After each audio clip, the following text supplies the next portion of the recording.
Oh my God, I'm so glad we get to talk about this again. We get to talk about purity balls. It's been like a decade since atheists got to talk about purity balls, but this is the headline that was in the news this week. Speaker Mike Johnson and daughter were profiled attending purity ball in 2015 German TV news segment.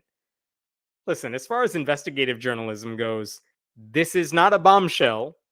But I will tell you what this is all about because it just made me laugh. And we have to talk about purity balls because there are a bunch of you who became atheists in, let's say, the last 5-6 years who may not be familiar with this because it was something we were all talking about years ago.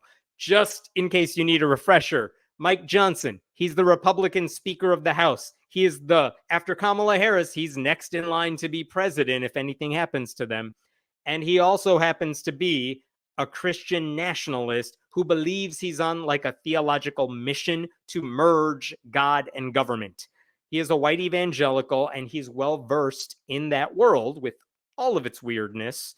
And the mainstream media keeps churning out these articles confirming every stereotype you have of the guy. And so the article I just showed you, that is from Will Staken at ABC News.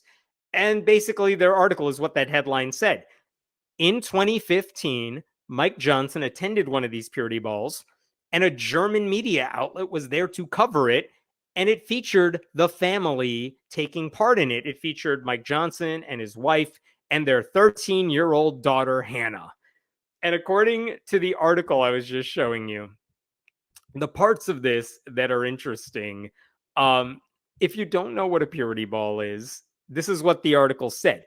It looks like a wedding, but they are not bride and groom, but rather father and daughter. The news segment in Germany featured interviews with the daughter, who, by the way, is now in her 20s. It shows her at the purity ball pledging to her father to make a commitment to God, myself, my family, my friends, my future husband, and my future children to a lifetime of purity involving sexual purity. Here's where that is right here. Like, in between shots of Johnson nodding along in agreement. In one brief interview clip, Johnson's wife, Kelly Johnson, a Christian counselor, told the German news outlet, "We don't talk to her about contraception. Sex before marriage is simply out of the question." And as, I don't know, Bristol Palin and every other evangelical could tell you, remaining ignorant about sex has never stopped people from having it. So that one's just stupid. But like, okay, let's talk about a bunch of this stuff. To state the obvious, there is nothing healthy about keeping your child ignorant about sex just because you hold this bizarre, warped idea that everything that is related to sex, including any form of the act, including any attempt at experimentation, is sinful. Like, that is not a good reason to try and shelter your kid from learning about it because it's not going to stop them. And by the way, these people all believe kids need to remain abstinent until the moment the girl says, I do, probably at the age of 14, depending on what state you live in, at which point God now permits her to start multiplying like rabbits until she and her husband get their own TLC show. So in many ways, like, purity balls have this unintended effect because they are hypersexualizing little girls. This girl, Mike Johnson's daughter, was 13 when this happened. They gave her this gown and this tiara and told her, hey, we're having this party, and it's so we can think about all these little girls and their sex lives. And that's what white evangelical Christians love to do. Now, if you are not familiar with purity balls, they were all the rage. I'm going to show you. This is an article also from ABC News, but this is from 2014. That's like the year we were all talking about this stuff. Daughters commit to live pure lives at purity balls. I just want to show you this one element here.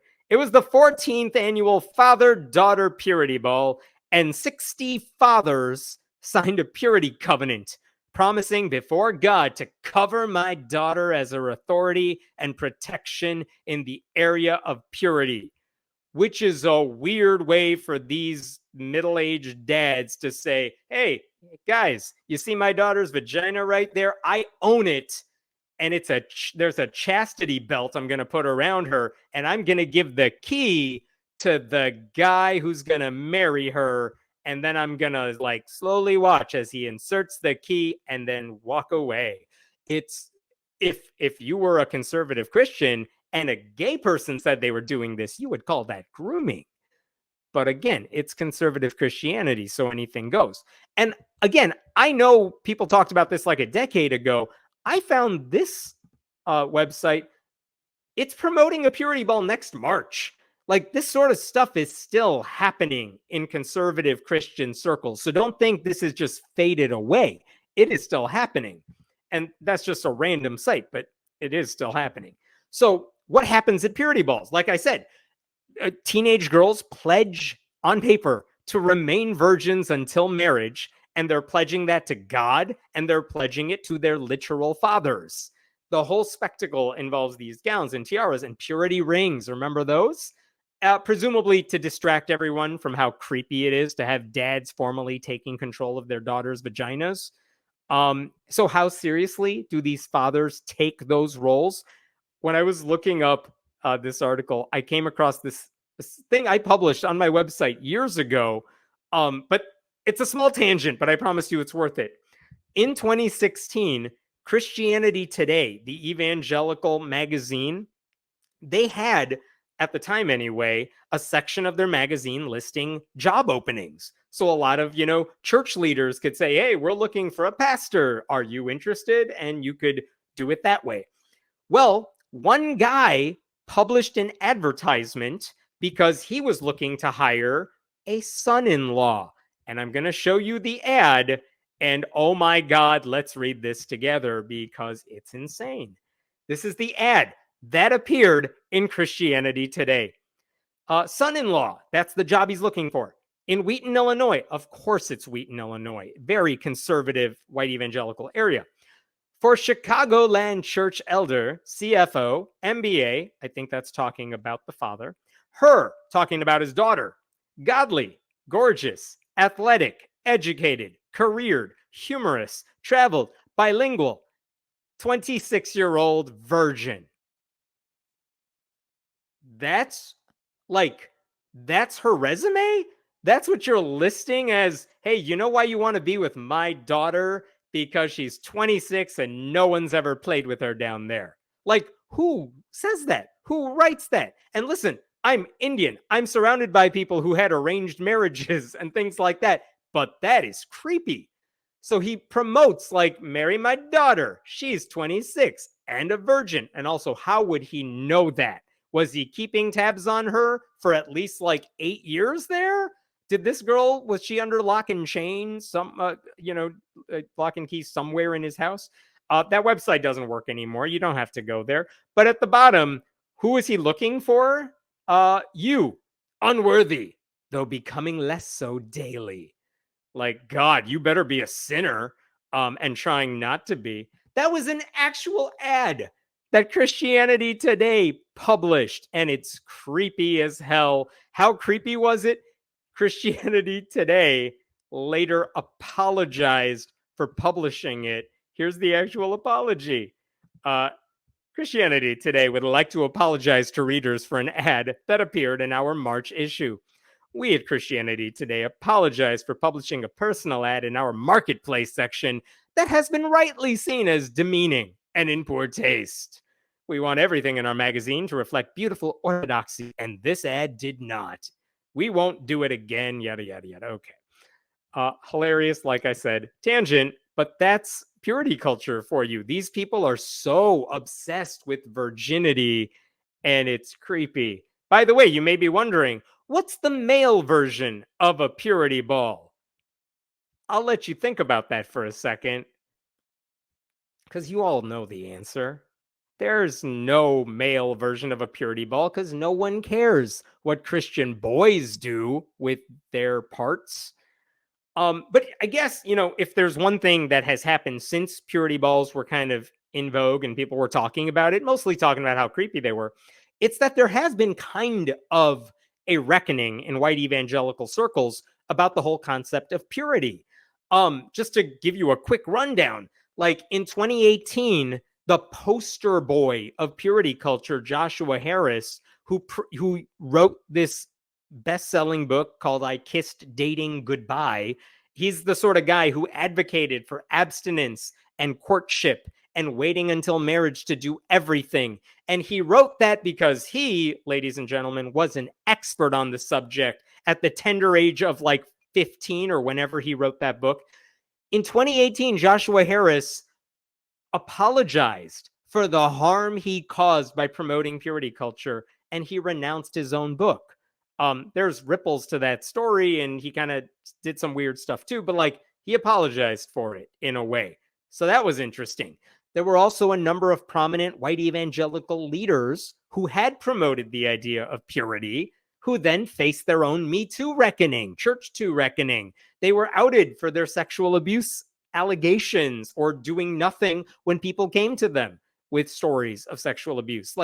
And by the way, a lot of very courageous, very brave Christian women have also spoken out about how harmful their marriages were, how abusive their marriages were, largely because they didn't know much about sex or the importance of sexual compatibility, or that they had any ability to say no to things their now husbands wanted.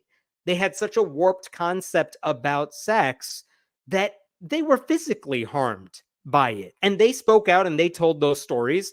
And at least some churches have taken that into account. They're not pushing for abstinence in the same way they used to, or at least they've downplayed it. I'm not saying it's gone away. It's still very much there. But that has happened. There has been a kind of reckoning. So what are the problems with purity balls? Because here's what critics will say.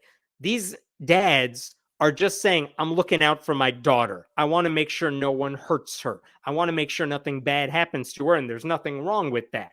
But there's so much wrong with the way they're doing it. Just to name a few, first of all, these girls might be as young as like 12 years old. What do they know the first thing about what they are promising when they say, I will never have sex? Like, it's one thing to say, I'm going to remain pure until marriage when you're 12 and barely know anything about sex, versus when you're 18 or maybe 25 and single and trying to meet the right person and then saying the same thing. Like, there's a big difference. 12-year-olds don't know what they are pledging when it comes to purity balls. Also, the pledge seems to suggest that these women's moral worth, these girls' moral worth, is tied to their sexual activity.